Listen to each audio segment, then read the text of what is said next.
ഇനി നെക്സ്റ്റ് നമുക്ക് നോക്കാനുള്ളത് ലാസ്റ്റ് മെത്തേഡാണ് ഇൻഫ്ലേഷൻ അക്കൗണ്ടിങ്ങിലെ പ്രൈസ് ലെവൽ ചേഞ്ചസിലെ ലാസ്റ്റ് മെത്തേഡാണ് ഹൈബ്രിഡ് അപ്രോച്ച് എന്ന് പറയുന്നത്, or specific and general price level accounting, SGPL എന്നും പറയുന്നുണ്ട്.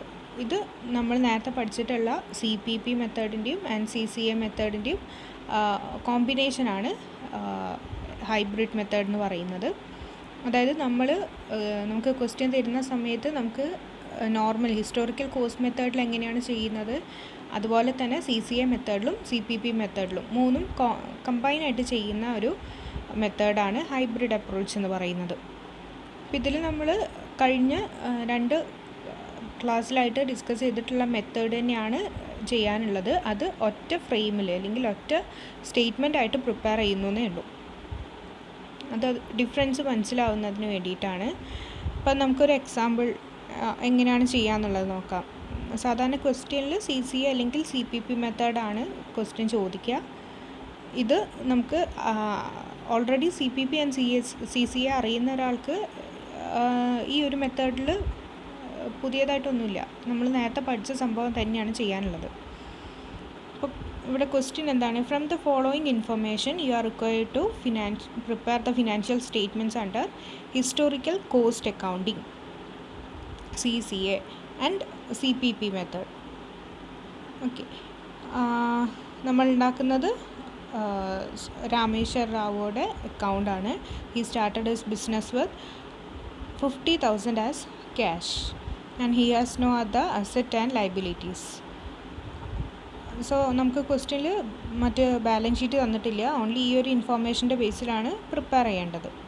On January 2018, he buys shares worth 50,000 and sell half of the shares on 30th June 2018 for 44,000 അതിലൊന്ന് add ചെയ്യണം.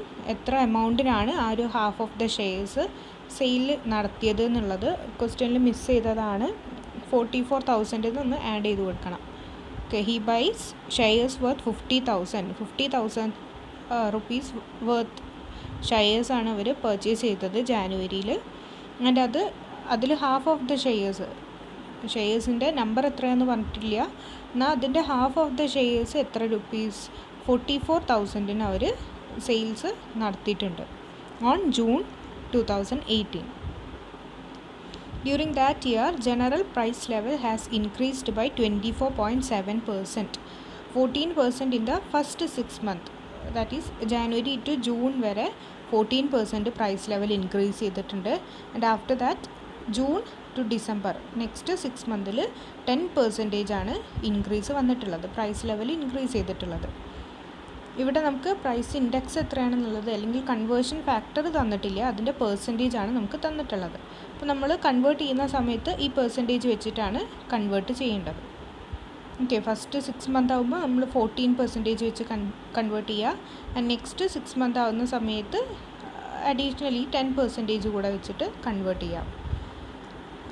The current cost of the shares which were bought on January 1st for 25,000 was 36,750 on June 30 and 42,000 on 31st December.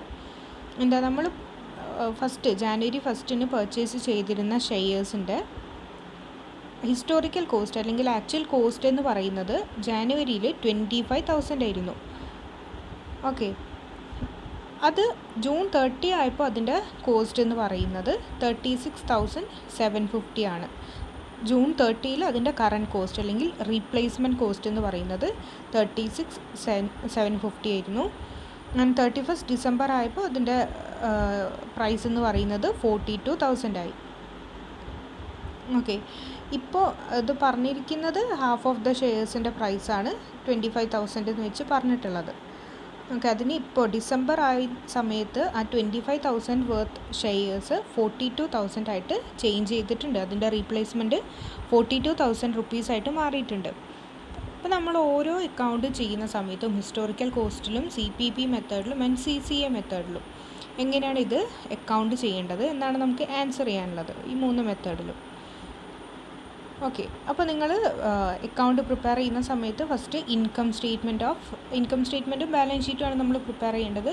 So first നിങ്ങൾ income statement of Shri Rameswar Rao for the year ending 31st December 2018. അതിന് 3 കോളമാണ് നിങ്ങൾ കൊടുക്കേണ്ടത്. First particulars column, then HCA or historical cost accounting, then CPP and CCA. 3 അക്കൗണ്ട്സിനും ഓരോ amount column provide ചെയ്യണം. Then particulars കോളത്തിൽ നമുക്ക് ജനറലായിട്ട് നമ്മൾ എങ്ങനെയാണ് നെറ്റ് ഇൻകം അല്ലെങ്കിൽ നെറ്റ് പ്രോഫിറ്റ് കാൽക്കുലേറ്റ് ചെയ്യുന്നത്? Sales minus cost of sales. സാധാരണ നമ്മൾ ഹിസ്റ്റോറിക്കൽ കോസ്റ്റ് മെത്തേഡിൽ ഫോളോ ചെയ്യുന്നത് പ്രോഫിറ്റ് കാൽക്കുലേറ്റ് ചെയ്യുന്നത് ഇതാണ്. നമുക്ക് എത്ര സെയിൽസ് ഇൻകം കിട്ടി അതിൽ നിന്ന് സെയിൽസിൻ്റെ കോസ്റ്റ് ഓഫ് സെയിൽസ് എത്രയാണോ അത് നമ്മൾ ഡിഡക്റ്റ് ചെയ്യും. ഇതാണ് സാധാരണ നമ്മളൊരു ബേസിക് ഫോർമുല എന്ന് പറയുന്നത്. അത് നമ്മൾ ഈ ഓരോ മെത്തേഡിൽ നമ്മൾ അപ്ലൈ ചെയ്യുന്ന സമയത്തും അതിന് ഡിഫറൻസസ് വരുന്നുണ്ട്. അപ്പോൾ നമുക്ക് ഓരോ അക്കൗണ്ട്സ് അല്ലെങ്കിൽ ഓരോ മെത്തേഡിലും എങ്ങനെയാണ് ചെയ്യുന്നത് എന്നുള്ളത് 1 by 1 ആയിട്ട് നോക്കാം. അപ്പോൾ ഫസ്റ്റ് നമ്മൾ ഹിസ്റ്റോറിക്കൽ കോസ്റ്റ് മെത്തേഡിൽ എങ്ങനെയാണ് നമ്മൾ പ്രോഫിറ്റ് കാൽക്കുലേറ്റ് ചെയ്യുന്നത്? ഹിസ്റ്റോറിക്കൽ കോസ്റ്റ് മെത്തേഡിൽ നമ്മൾ ഫസ്റ്റ് ഏത് മെത്തേഡിലാണെങ്കിലും നമ്മൾ സെയിൽ ഓഫ് ഷെയർസ് എന്നാണ് സ്റ്റാർട്ട് ചെയ്യേണ്ടത്. ഇൻകം എത്ര റിസീവ് ചെയ്തു. സോ സെയിൽ ഓഫ് ഷെയർസ് ആയിട്ട് നമ്മൾ ക്വസ്റ്റ്യനിൽ ആഡ് ചെയ്തിട്ടുണ്ട് 44,000-നാണ് നമ്മൾ half of the shares sales നടത്തിയിട്ടുള്ളത്. ഓക്കെ, ആ സെയിൽ നടത്തിയിട്ട് കിട്ടിയ ഇൻകം വെച്ചുകൊണ്ടാണ് നമ്മൾ എന്ത് ചെയ്യുന്നത്? പ്രോഫിറ്റ് കാൽക്കുലേറ്റ് ചെയ്യുന്നത്. സോ സെയിൽസ് നടത്തി നമുക്ക് 44,000 rupees റിസീവ് ചെയ്തിട്ടുണ്ട്. അതിൽ നിന്ന് നമ്മൾ കോസ്റ്റ് ഓഫ് സെയിൽസ് ആണ് ഡിഡക്റ്റ് ചെയ്യേണ്ടത്. ഓക്കെ, കോസ്റ്റ് ഓഫ് സെയിൽസ് എത്രയാണ് നമുക്ക് നമ്മൾ സാധാരണ ഗുഡ്സിൻ്റെതൊക്കെ ആണെന്നുണ്ടെങ്കിൽ നമുക്ക് purchase opening stock plus purchases minus closing stock എന്ന് ചെയ്താൽ കോസ്റ്റ് ഓഫ് സെയിൽസ് എത്രയാണെന്ന് കിട്ടും. ഇവിടെ നമുക്ക് ഡയറക്റ്റ്ലി ക്വസ്റ്റ്യനിൽ തന്നിട്ടുണ്ട് 25,000 ആയിരുന്നു നമ്മൾ പർച്ചേസ് ചെയ്ത സമയത്ത് അതിൻ്റെ പ്രൈസ്. അതായത് ഹാഫ് ഓഫ് ദ ഷെയർസിൻ്റെ ട്രീറ്റ്മെൻറ്റാണ് നമ്മൾ ചെയ്യുന്നത്. 50,000-ന് നമ്മൾ പർച്ചേസ് ചെയ്തതിൽ ഹാഫ് ഓഫ് ദ ഷെയർസിൻ്റെ പോർഷൻ മാത്രമേ നമ്മൾ സെയിൽസ് നടത്തിയിട്ടുള്ളൂ. അപ്പോൾ അതിൻ്റെ എമൗണ്ട് എത്രയാണെന്ന് നമുക്ക് ക്വസ്റ്റ്യനിൽ ലാസ്റ്റ് തന്നിട്ടുണ്ട്. 25,000 ആണ് നമ്മൾ പർച്ചേസ് ചെയ്ത സമയത്ത് ഈ ഒരു ഷെയർസിൻ്റെ വാല്യൂ എന്ന് പറയുന്നത്. ഓക്കെ, ബാക്കി 25,000 എന്ന് പറയുന്നത് നമ്മൾ സെയിൽ ചെയ്യാത്ത പോർഷൻ്റെ എമൗണ്ടാണ്. ഓക്കെ, അപ്പോൾ സെയിൽ ചെയ്ത ഷെയർസിൻ്റെ കോസ്റ്റ് എന്ന് പറയുന്നത് 25,000 ആണ്. സോ 44,000 മൈനസ് 25,000 ചെയ്താൽ നമുക്ക് ഓപ്പറേറ്റിംഗ് ഇൻകം അല്ലെങ്കിൽ ഓപ്പറേറ്റിംഗ് പ്രോഫിറ്റ് കാൽക്കുലേറ്റ് ചെയ്യാം ഹിസ്റ്റോറിക്കൽ കോസ്റ്റ് മെത്തേഡിൽ. ഹിസ്റ്റോറിക്കൽ കോസ്റ്റ് മെത്തേഡിൽ ഇത്രയും നമുക്ക് ചെയ്യാനുള്ളൂ. ഈ 19,000 ആണ് നമ്മളുടെ നെറ്റ് ഇൻകം അല്ലെങ്കിൽ ഓപ്പറേറ്റിംഗ് ഇൻകം എന്ന് പറയുന്നത്. ഇവിടെ നമുക്ക് വേറെ ട്രീറ്റ്മെൻറ്റ്സ് ഒന്നും ഹിസ്റ്റോറിക്കൽ കോസ്റ്റിൽ ചെയ്യാനില്ല. നെക്സ്റ്റ് നമുക്ക് നോക്കാനുള്ളത് CPP മെത്തേഡാണ്. CPP മെത്തേഡിൽ നമ്മൾ എന്ത് ചെയ്തു? Computation of monetary gain or monetary loss calculate ചെയ്തു. ആൻഡ് അതുപോലെ income statement and balance sheet അങ്ങനെയാണ് നമ്മൾ ചെയ്തിട്ടുണ്ടാവുക. അപ്പോൾ അവിടെ നമ്മൾ കാൽക്കുലേറ്റ് ചെയ്യുമ്പം എന്ത് ചെയ്തു? കൺവേർഷൻ ഫാക്ടർ യൂസ് ചെയ്തുകൊണ്ട് അല്ലെങ്കിൽ പ്രൈസ് ഇൻഡെക്സ് വെച്ച് നമ്മൾ കൺവേർഷൻ ഫാക്ടർ കണ്ടുപിടിക്കും. ആൻഡ് അതിൻ്റെ ബേസിൽ നമ്മൾ എന്ത് ചെയ്യും? ഹിസ്റ്റോറിക്കൽ കോസ്റ്റിനെ പുതിയ പ്രൈസിലേക്ക് അല്ലെങ്കിൽ കറണ്ട് കോസ്റ്റിലേക്ക് കൺവേർട്ട് ചെയ്യുകയാണ് ചെയ്തിരുന്നത്. സോ ഇവിടെ CPP മെത്തേഡിൽ നമ്മൾ എങ്ങനെ ചെയ്യും? സെയിൽ ഓഫ് ഷെയർസ് നമുക്ക് എത്ര എമൗണ്ട് വരും? ആക്ച്വൽ കോസ്റ്റ് അല്ലെങ്കിൽ ഹിസ്റ്റോറിക്കൽ കോസ്റ്റ് 44,000 ആണ്. സോ CPP മെത്തേഡിൽ വരുന്ന സമയത്ത് നമ്മൾ കൺവേർഷൻ ഫാക്ടർ യൂസ് ചെയ്ത് അതിനെ കൺവേർട്ട് ചെയ്യണം. 44,000 ഇൻറ്റു എത്ര പെർസെൻറ്റേജ് നമുക്ക് ഇവിടെ തന്നിരിക്കുന്നത് 10% അറ്റ് ദ എൻഡ് ആയ സമയത്ത്, അതായത് നമ്മൾ ടോട്ടൽ നിങ്ങൾക്ക് തന്നിരിക്കുന്നത് 24.7% ആണ്. അതിൽ 14% എന്ന് പറയുന്നത് ഫസ്റ്റ് 6 മന്തിലെ ഇൻഫ്ലേഷനും ആൻഡ് ലാസ്റ്റ് മന്തിലെ ഇൻഫ്ലേഷൻ എന്ന് പറയുന്നത് 10% ആണ്. ഓക്കെ, അപ്പോൾ സെയിൽ നടത്തിയത് ഡിസംബറത്തെ ബാലൻസ് ഷീറ്റാണ് നമ്മൾ ഇനി പ്രിപ്പയർ ചെയ്യാൻ പോകുന്നത്. അപ്പോൾ നമ്മൾ അതിനെ കൺവേർട്ട് ചെയ്യേണ്ടത് ഡിസംബറിലേക്കാണ്. ഓക്കെ, ഡിസംബറത്തെ ഐറ്റമായിട്ടാണ് നമ്മൾ ഈ ഒരു അക്കൗണ്ട് പ്രിപ്പയർ ചെയ്യുന്നത്. സോ ഹിസ്റ്റോറിക്കൽ കോസ്റ്റിനെ നമ്മൾ ഡിസംബറിലെ കൺവേർഷൻ ഫാക്ടർ യൂസ് ചെയ്തിട്ട് കൺവേർട്ട് ചെയ്യുക. അപ്പം 10% ആണ് നമുക്ക് തന്നിട്ടുള്ളത്. നമ്മൾ കാൽക്കുലേറ്റ് ചെയ്യുന്ന സമയത്ത്, കൺവേർട്ട് ചെയ്യുന്ന സമയത്ത് അങ്ങനെയാണെങ്കിൽ 1+10% ചെയ്യുക. 44,000 ഇൻറ്റു ബ്രാക്കറ്റിൽ 1+0.10 അല്ലെങ്കിൽ 10% നമ്മൾ 100 കൊണ്ട് ഡിവൈഡ് ചെയ്ത് കഴിഞ്ഞാൽ 10/100 എന്ന് പറഞ്ഞാൽ 0.10 1+% ചെയ്താലാണ് നിങ്ങൾക്ക് ഈ കേസിൽ കൺവേർഷൻ ഫാക്ടർ കിട്ടുന്നത്. ഇവിടെ നമുക്ക് ഇൻഡെക്സ് തന്നിട്ടില്ല എത്രയാണെന്നുള്ളത്. ഓക്കെ, അപ്പോൾ പെർസെൻറ്റേജ് തരുന്ന സമയത്ത് നിങ്ങൾ എന്ത് ചെയ്യുക, 1+ എത്രയാണോ പെർസെൻറ്റേജ് അത് ചെയ്യുക. ഓക്കെ, ഇനി അപ്പോൾ നിങ്ങൾക്ക് 44,000 ഇൻറ്റു നിങ്ങൾക്ക് ഇവിടെ വർക്കിംഗ് നോട്ടായിട്ട് കൊടുത്തിട്ടുണ്ട് 44,000 ഇൻറ്റു 1.10, അതായത് 1+1.10 കിട്ടിയത് 1+ എത്രയാണോ പെർസെൻറ്റേജ് 10% എന്ന് പറഞ്ഞാൽ 0.10, അതാണ് 1+10. അങ്ങനെ ചെയ്തപ്പോൾ നിങ്ങൾക്ക് 48,400 കിട്ടി. അതാണ് നമ്മളുടെ സെയിൽ ഓഫ് ഷെയർസിൻ്റെ കൺവേർട്ടഡ് വാല്യൂ. അതിൽ നിന്ന് നമ്മൾ cost of shares sold deduct ചെയ്യുക. കോസ്റ്റ് ഓഫ് ഷെയർസ് എത്ര, 25,000 ആണ് ഹിസ്റ്റോറിക്കൽ കോസ്റ്റ്. അതിനെ നിങ്ങൾ എന്ത് ചെയ്യുക, കൺവേർട്ട് ചെയ്യുക.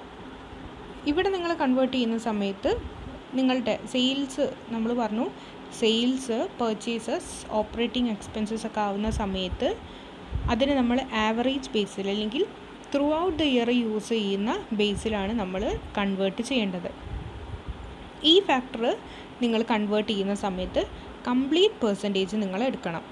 അതായത് 24.7%-ലായിരിക്കണം സെയിൽസ് അല്ലെങ്കിൽ പർച്ചേസസ്, ഓപ്പറേറ്റിംഗ് എക്സ്പെൻസസ് ഒക്കെ കൺവേർട്ട് ചെയ്യുന്നത് കംപ്ലീറ്റ് പെർസെൻറ്റേജിലായിരിക്കണം.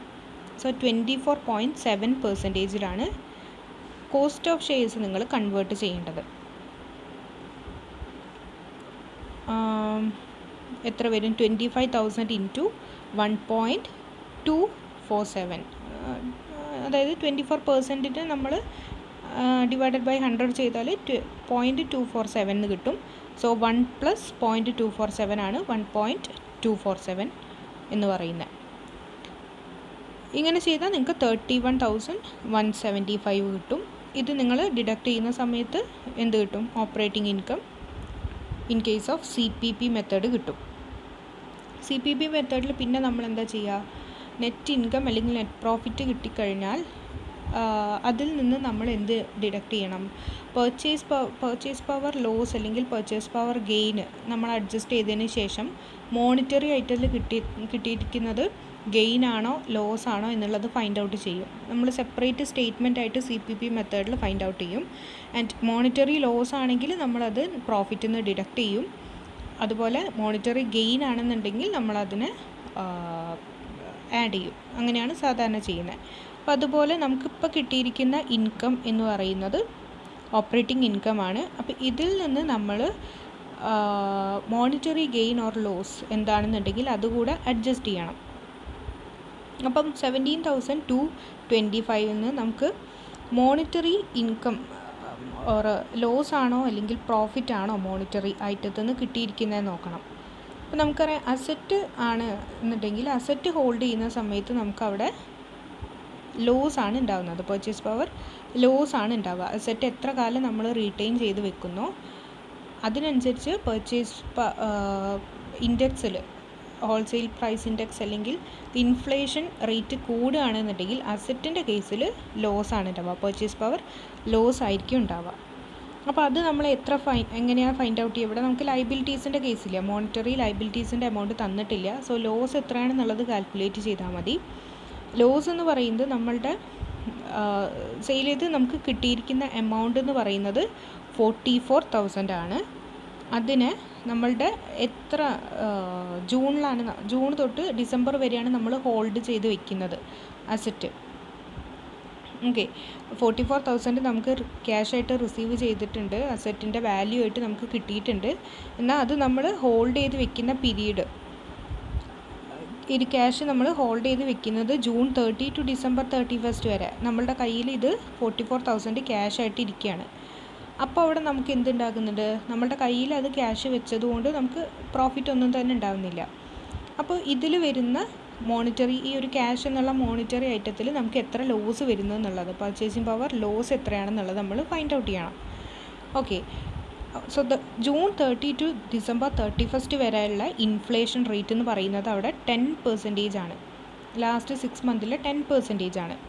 അപ്പോൾ നമ്മൾ എന്ത് ചെയ്യണം, ഈ 44,000 നമ്മൾ ജൂൺ ടു ഡിസംബർ വരെ കയ്യിൽ വെക്കുന്ന സമയത്ത് നമുക്ക് വരുന്ന ലോസ് എത്രയാണ് എന്നുള്ളത് ഫൈൻഡ് ഔട്ട് ചെയ്യാൻ 44,000 ഇൻറ്റു 10% ചെയ്യാം. ഓക്കെ, 4,400 ആണ് നമുക്ക് ഈ ഒരു കേസിൽ വരുന്ന പർച്ചേസ് പവർ ലോസ് എന്ന് പറയുന്നത്. മോണിറ്ററി ഐറ്റത്തിൽ നിന്ന്, മോണിറ്ററി ഐറ്റമായിട്ട് നമുക്ക് ഇവിടെ ക്യാഷ് മാത്രമേ ഉള്ളൂ. സോ ആ ക്യാഷിൻ്റെ ലാസ്റ്റ് ഇയർത്തെ പർച്ചേസ് പവർ ലോസ് ആണ് 4,400. ഇത് നമ്മളുടെ ഓപ്പറേറ്റിംഗ് ഇൻകത്തിൽ നിന്ന് ഡിഡക്റ്റ് ചെയ്ത് കഴിഞ്ഞാൽ നമുക്ക് CPP മെത്തേഡിൽ നെറ്റ് ഇൻകം ഫൈൻഡ് ഔട്ട് ചെയ്യാം. ഓക്കെ, സാധാരണ നമ്മൾ ചെയ്യുന്നത് പോലെ തന്നെയാണ്. പക്ഷേ ഇവിടെ വേറെ ഐറ്റം ഇല്ലാത്തതുകൊണ്ട് നമ്മൾ സെപ്പറേറ്റ് സ്റ്റേറ്റ്മെൻറ്റ് വെച്ചിട്ട് monetary gain or loss find out ചെയ്യാത്തതാണ്. നമ്മൾ ഡയറക്റ്റ്ലി ഇവിടെ ചെയ്തതാണ്. അത്രയാണ് CPP method. Then CCA method ചെയ്യുന്ന സമയത്ത് സെയിൽ ഓഫ് ഷെയർസ് എത്രയാണോ കറണ്ട് കോസ്റ്റ് ഇവിടെ 44,000 തന്നെയാണ് വരുന്നത്. കാരണം December 31 value. Okay, 44,000 minus cost of shares sold. അതെങ്ങനെ നമ്മൾ ഫൈൻഡ് ഔട്ട് ചെയ്യാം, അതിൻ്റെ കറണ്ട് വാല്യൂ എത്രയാണ്. 25,000 എന്ന് പറയുന്നത് ഹിസ്റ്റോറിക്കൽ വാല്യൂ ആണ്. എന്നാൽ അതിൻ്റെ കറണ്ട് കോസ്റ്റ് എന്ന് പറയുന്നത് നമ്മൾ വിൽക്കുന്ന സമയത്ത് അതിൻ്റെ കറണ്ട് കോസ്റ്റ് എത്രയാണെന്ന് നമുക്ക് ക്വസ്റ്റ്യനിൽ തന്നിട്ടുണ്ട്, 36,750. CCAൻ്റെ കേസിൽ നിങ്ങൾക്കറിയാം, നമ്മൾ ലാസ്റ്റ് ക്ലാസ്സിൽ പറഞ്ഞിട്ടുണ്ട്. CCAൻ്റെ കേസിൽ നമ്മൾ പ്രോഫിറ്റിനെ 3 കാറ്റഗറി ആയിട്ടാണ് ഫൈൻഡ് ഔട്ട് ചെയ്യുന്നത്. കറണ്ട് ഓപ്പറേറ്റിംഗ് ഇൻകം അല്ലെങ്കിൽ operating profit, realised holding gain and unrealised holding gain. ഇങ്ങനെ 3 സെക്ഷനായിട്ടാണ് നമ്മൾ പ്രോഫിറ്റ് കാൽക്കുലേറ്റ് ചെയ്യുക. അപ്പോൾ ഇത് എങ്ങനെയാണ് കാൽക്കുലേറ്റ് ചെയ്യുന്നതെന്നാണ് CCA മെത്തേഡിൽ ചെയ്യുന്നത്. ഇതിൽ നമുക്ക് കറണ്ട് ഓപ്പറേറ്റിംഗ് പ്രോഫിറ്റ് എന്ന് പറയുന്നത് നമ്മളുടെ സെയിൽസ് പ്രൊസീഡ്സിൽ നിന്ന് നമ്മളുടെ റീപ്ലേസ്മെൻറ്റ് കോസ്റ്റ് അല്ലെങ്കിൽ കറണ്ട് വാല്യൂ ഡിഡക്റ്റ് ചെയ്താൽ കിട്ടുന്നതാണ് കറണ്ട് ഓപ്പറേറ്റിംഗ് ഇൻകം എന്ന് പറയുന്നത്. നമ്മൾ ഡയറക്റ്റ്ലി ഇപ്പോൾ ചെയ്യുന്നത് പോലെ സെയിൽസ് പ്രൊസീഡ്സിൽ നിന്ന് അതിൻ്റെ കറണ്ട് വാല്യൂ എത്രയാണോ അത് ഡിഡക്റ്റ് ചെയ്താൽ നമുക്ക് ഓപ്പറേറ്റിംഗ് പ്രോഫിറ്റ് കിട്ടും. ദെൻ റിയലൈസ്ഡ് ഹോൾഡിംഗ് ഗെയിൻ എങ്ങനെയാണ് കിട്ടുന്നത്? റിയലൈസ്ഡ് ഹോൾഡിംഗ് ഗെയിൻ എന്ന് പറയുന്നത് excess of replacement cost over historical കോസ്റ്റാണ്. അതായത് നമ്മൾ ഒരു അസറ്റ് വിറ്റ് കഴിഞ്ഞാൽ അതിൻ്റെ വിറ്റ അത്രയും റീപ്ലേസ്മെൻറ്റ് കോസ്റ്റ്, വിറ്റ അസറ്റിൻ്റെ റീപ്ലേസ്മെൻറ്റ് കോസ്റ്റ് മൈനസ് അതിൻ്റെ ഹിസ്റ്റോറിക്കൽ കോസ്റ്റ് ചെയ്താലാണ് റിയലൈസ്ഡ് ഹോൾഡിംഗ് ഗെയിൻ കിട്ടുന്നത്. ദെൻ അൺറിയലൈസ്ഡ് ഹോൾഡിംഗ് ഗെയിൻ എന്ന് പറയുന്നത് നമ്മൾ വിൽക്കാത്ത പോർഷൻ ഉണ്ടാകും, ക്ലോസിംഗ് ആയിട്ട് കിടക്കുന്ന അസറ്റ്. ഈ കേസിലാണെങ്കിൽ 50,000 നമ്മൾ പർച്ചേസ് ചെയ്തിട്ടുണ്ടെങ്കിൽ അതിൽ 25,000 നമ്മൾ സെയിൽസ് നടത്തി, ബാക്കി 25,000 അസറ്റ് ഇപ്പോഴും നമ്മളുടെ കയ്യിലുണ്ട്. ആ ബാക്കിയുള്ള 25,000 ഗെയിനാണ് നമ്മളുടെ അൺറിയലൈസ്ഡ് ഹോൾഡിംഗ് ഗെയിൻ എന്ന് പറയുന്നത്. അപ്പോൾ അതെങ്ങനെയാണ് കണ്ടെത്തുക?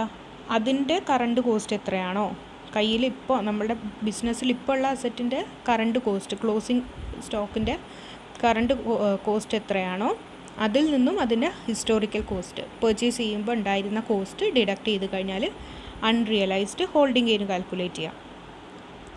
അതുപോലെ നമ്മളുടെ അതിൽ വരുന്ന ഡിഫറൻസ് ഉണ്ടാകും. നമ്മൾ ഒരു സാധനം പർച്ചേസ് ചെയ്യുന്ന പ്രൈസ് ആവണമെന്നില്ല അത് സെയിൽ ചെയ്യുന്ന സമയത്ത് കിട്ടുന്നത്.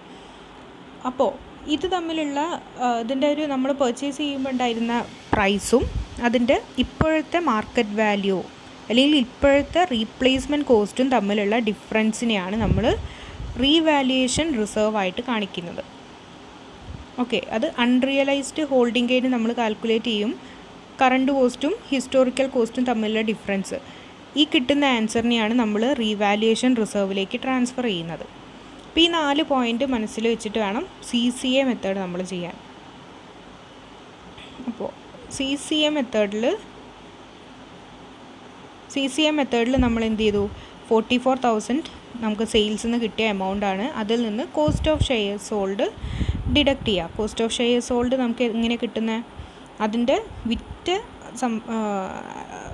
പാർട്ടിൻ്റെ അസറ്റിൻ്റെ ആ ഒരു പാർട്ടിൻ്റെ ഇപ്പോഴത്തെ വാല്യൂ എത്രയാണ്? 36,750. ഓക്കെ, ജൂണിനാണ് നമ്മൾ ഇത് സെയിൽ ചെയ്തിട്ടുള്ളത്. അപ്പം ജൂണിലെ വാല്യൂ 36,750 ആണ്. അത് ഡിഡക്റ്റ് ചെയ്ത് കഴിഞ്ഞാൽ നിങ്ങൾക്ക് ഓപ്പറേറ്റിംഗ് ഇൻകം കിട്ടി. നെക്സ്റ്റ് നമുക്ക് റിയലൈസ്ഡ് ഹോൾഡിംഗ് ഗെയിൻ എത്രയാണെന്നാണ് ഫൈൻഡ് ഔട്ട് ചെയ്യേണ്ടത്. Realised holding gain is the difference between current cost of the asset sold minus historical value of the asset sold. വിറ്റിട്ടുള്ള അസറ്റിൻ്റെ കറണ്ട് കോസ്റ്റിൽ നിന്നും അതിൻ്റെ ഹിസ്റ്റോറിക്കൽ കോസ്റ്റ് ഡിഡക്റ്റ് ചെയ്താൽ എന്ത് കിട്ടും? Realised holding gain on shares sold കിട്ടും. നിങ്ങൾക്ക് എങ്ങനെ കാൽക്കുലേറ്റ് ചെയ്യാം?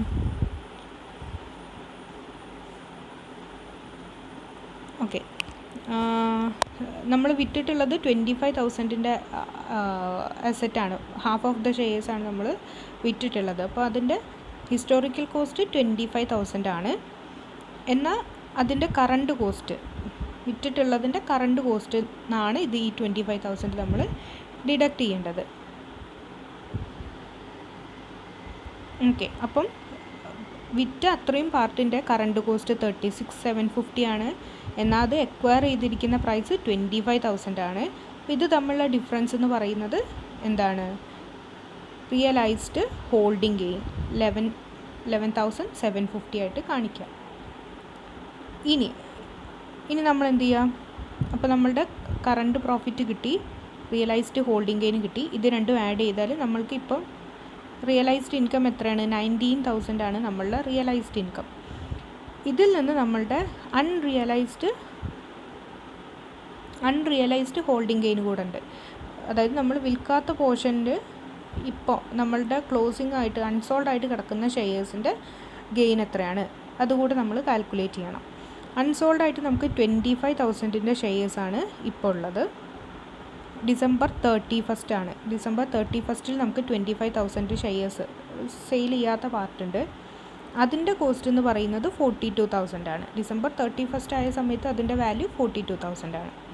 സോ 42,000 മൈനസ് 25,000 ചെയ്താൽ നിങ്ങൾക്ക് എന്ത് കിട്ടും? അൺറിയലൈസ്ഡ് ഹോൾഡിംഗ് ഗെയിൻ കിട്ടും 17,000. ഓക്കെ, ഇത് ആഡ് ചെയ്ത് കഴിഞ്ഞാൽ നിങ്ങൾക്ക് net income under CCA method find out ചെയ്യാം.